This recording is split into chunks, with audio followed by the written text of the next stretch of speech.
quem se elegeu, ontem a gente falou muito no Milei aqui nesse programa, Isso. que se elegeu com aquele discurso oportunista que agrada a plateia de eleitores revoltados, Pedro. Pois bem, e aí o Milei, no seu primeiro decreto, ele diminuiu o número de 18 revogou ministérios, isso. para 9, tá? Cortou pela metade.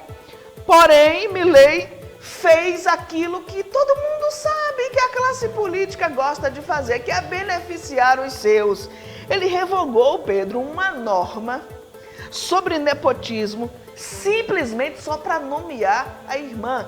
Não demorou muito para o Milei mostrar que ele é mais do mesmo. Claro, E que ele não é nenhum outsider da política, né? Como ele se colocou, como ele se mostrou durante... Desculpe até lhe interromper, Fica à Michele. vontade. Durante a sua campanha política. Mas deixa eu te perguntar, olha, traz aqui para mim, Larissa. Olha para mim, você que está em casa. Me diz o seguinte, você está vendo alguma coincidência em algum local? Você está vendo alguma coisa semelhante que aconteceu assim em algum lugar muito próximo da Argentina? Você escutou já estes mesmos discursos ditos pelo Milei? Esta mesma posição colocada de dizer que não era igual aos que estavam dentro da política há muitos anos, de dizer que era contra privilégios, principalmente para os da família, mas tem 4 filhos dentro da política. Você já ouviu essa conversa em algum lugar? Isso não é por acaso. É assim que a extrema-direita age em qualquer país. Pedro, como é fácil enganar o povo. O eleitor é muito bobo mesmo, né? Sim, é burro mesmo. Acredita em qualquer lixo que vai aparecendo e simplesmente dizendo meia dúzia de palavras, fazendo performance, e algumas vezes até lunáticas. Sim. Frases prontas, feitas. E essas atitudes, inclusive, por mais que vocês acreditem que políticos populistas são aqueles que estão ligados à esquerda, olha, popularidade, ela não escolhe ideologia política. Popularidade, ela escolhe pessoas que acreditem na conversa dela, ou seja, pegam massas, pegam gado, como a gente diz. Gado é um coletivo para muitos, né? Ou seja, não é só, geralmente a gente utiliza para animais, mas é um coletivo para muitos. É como esses discursos pegam você, pegam a massa pelo aquele discurso de mudança. Revoltadinhos de plantão. Exato, os que a gente chama inclusive de reacionários, né? Essa é a nomenclatura dada para pessoas revoltadas. A gente não pode dizer revoltadas, né, para não ferir o ego de ninguém. Mas se você foi uma daquelas pessoas que começou as manifestações, por exemplo, em 2013 aqui no Brasil, você já é um reacionário.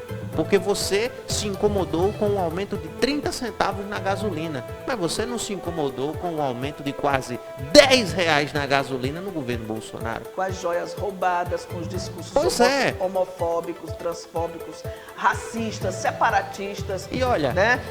Eu acho que não precisava, acho que era a aposta. Pedro, mas foi muito rápido. Ele assumiu no domingo, na segunda-feira, ou seja, ontem mesmo ele alterou esse decreto. Eu acho que era a aposta mais bem ganha. Essa daí é a irmã dele. Ele alterou esse decreto que impedia qualquer presidente da Argentina de nomear familiares diretos na administração pública. E o texto foi publicado ontem. Essa daí que a gente vê é a Karina Milei. Tomou posse como secretária-geral da presidência. Foi quem também, ela também foi quem auxiliou durante a campanha política. Ela é quem manda Exato, no Milei, Pedro. Exatamente. Ela quem manda quem pode, obedece quem tem. Ela foi quem coordenou toda a campanha do Milei. Ela foi de fato, acho que o leão na verdade era ela, não era ele não. Exatamente. Ele só tá ali, ó, para a figura, exato, mesmo, a figura. Mas os bastidores é que importam. Essa mulher daí é de fato a presidente da Argentina.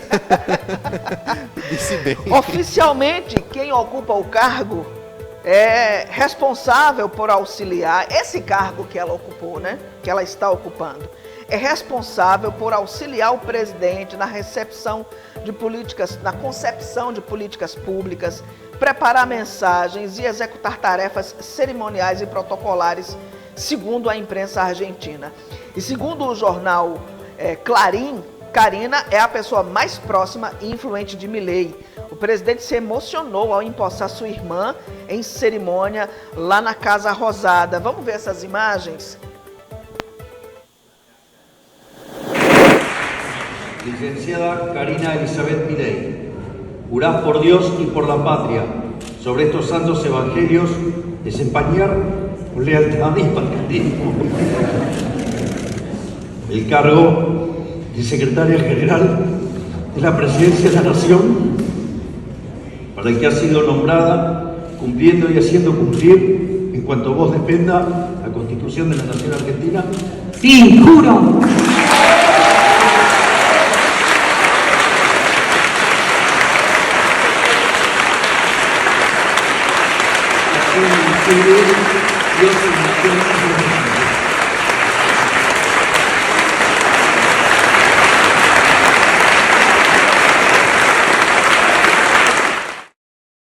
Pedro, pela velocidade com que ela foi nomeada, pela ousadia com que ele derrubou um decreto, isso era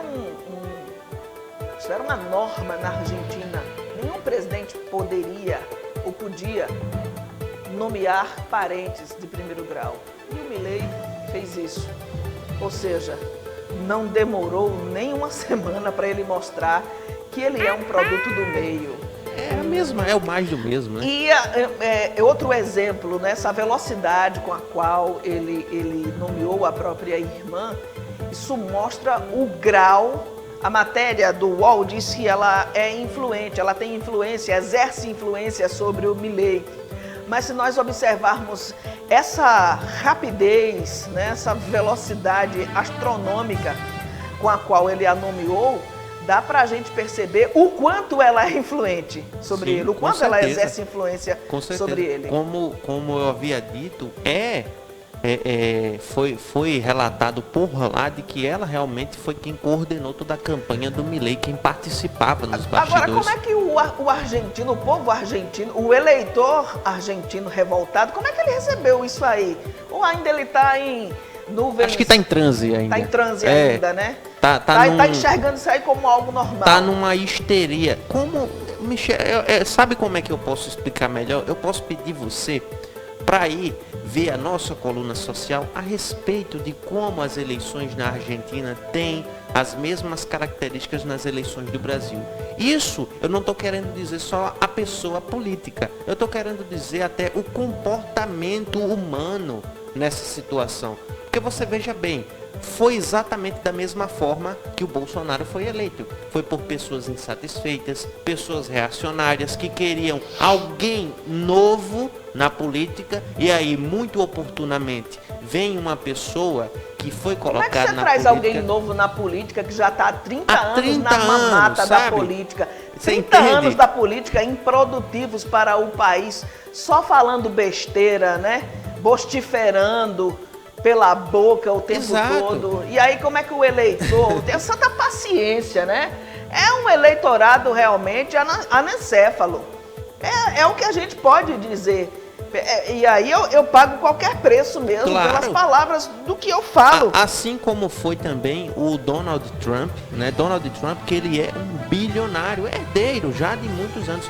De jovem, o Trump já tinha muito dinheiro, né? Ele já nasceu em família tradicional, em família muito rica.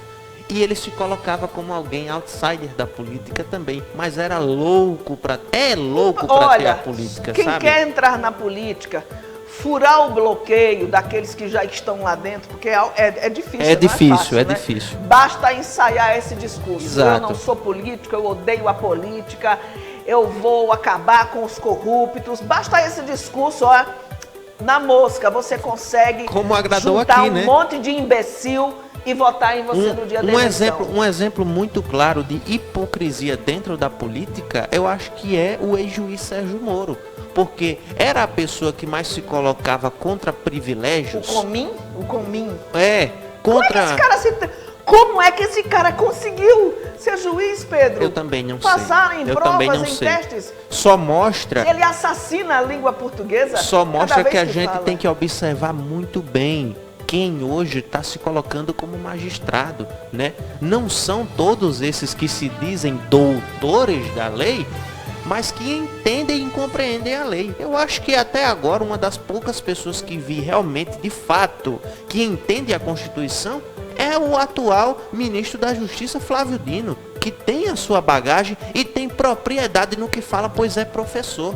É formado, graduado por 2 vezes em 2 universidades diferentes, né? Tem domínio da Constituição, tem domínio do direito administrativo, que rege o serviço público, que rege como o servidor público deve agir. Ou seja, eu não entendo como alguém como Sérgio Moro, que se colocou como outro outsider da política, alguém contra privilégios, mas recebia todos aqueles que o seu magistério lhe dava, alguém que se dizia não iria entrar nunca na política, mas assim que Bolsonaro ganhou, se tornou ministro da Justiça. Foi ali que Bolsonaro matou o Sérgio Moro. O Exato. Juiz, o mito, o juiz Sérgio Moro. Exato. E depois dali, de Ministério da Justiça, se candidatou a senador e ganhou, e conseguiu ganhar. Aí você que votou no Sérgio Moro, me diz o seguinte: ele não tinha dito tudo aquilo que não era da política, que não gostava de política, que jamais seria político?